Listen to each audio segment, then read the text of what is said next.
Our home was built then and is again built out of insulated concrete forms with metal siding and a metal roof.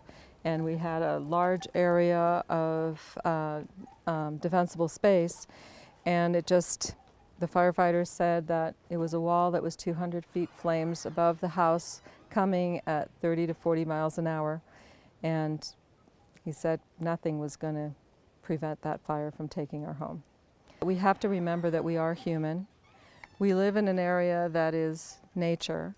You can have earthquakes, fires, floods, tornadoes, hail damage, anywhere you live here in this area.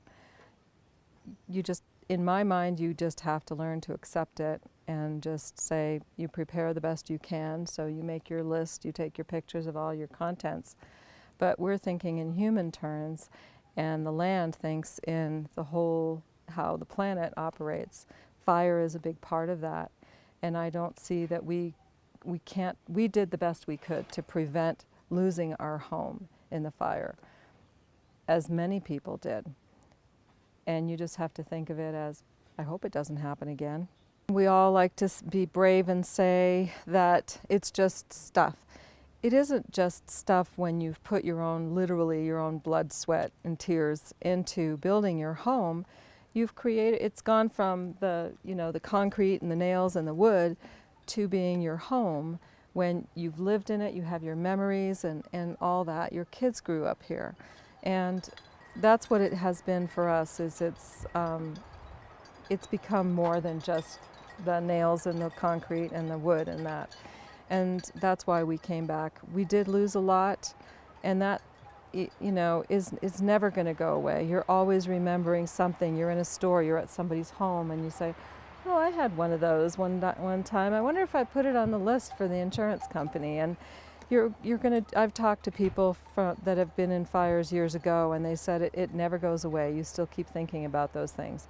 You try to prepare for, in the event that something like that happens again, the flooding or whatever, and you just do the best you can. Dealing with the insurance company has probably been the most difficult thing for a good many of us.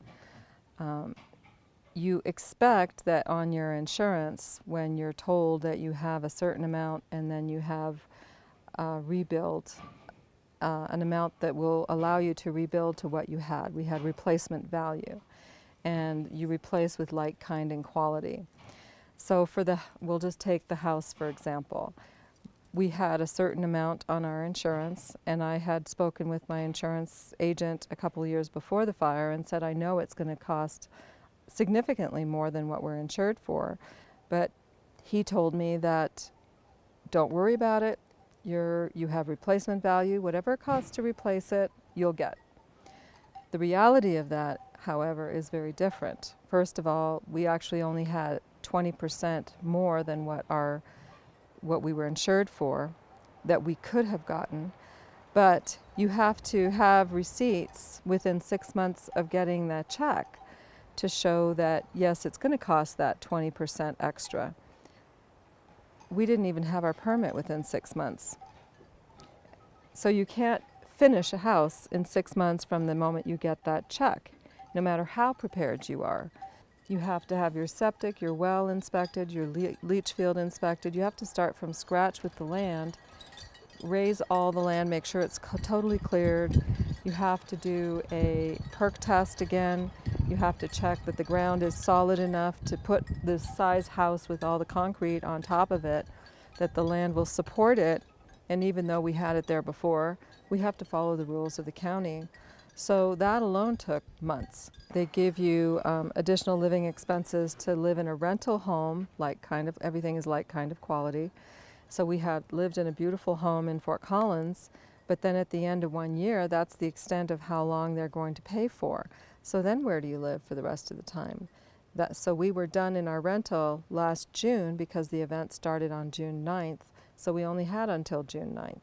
So a lot of people are taking their contents money, so you got your money for your house, you have your money that you can get for your additional living expenses for that period of time based on what's on your policy, and then you have your contents. So many of us have had to use our contents money instead of finishing what the inside of the house and buying furniture. We've taken those funds to have to rebuild our home and then have money to live someplace else. And so that eats up a lot of that money when rentals in town are tight. So there's a lot of issues that go beyond just get in, rebuild your house, buy your stuff, and stuff your house full of stuff once again. You have to move forward is all. You can't just keep looking back, and I'm more of the type of person that I want to look forward. And that's why we planted over 450 trees on the property. We've planted grass seed, we've planted wildflowers so that we can help the regeneration move along a little bit faster in that. And we've cut down probably 3,000 trees on the property to help that regeneration. And everybody's doing that. There's been thousands of trees planted all over, everywhere from Whale Rock up into Old Flowers Road, up the Buckhorn and so forth. So everybody's making an effort to make it regenerate and be what it used to be.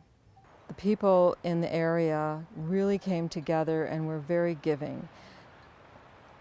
The high school cheerleaders lined up on Overland Trail to thank the firefighters that came up here from all over the world, actually, and mostly the country, all the firefighters from the Forest Service and the local firefighters, the volunteer firefighters, to thank them, because this fire could have gone further, and it didn't, and a lot of it has to do with the efforts of all the firefighters.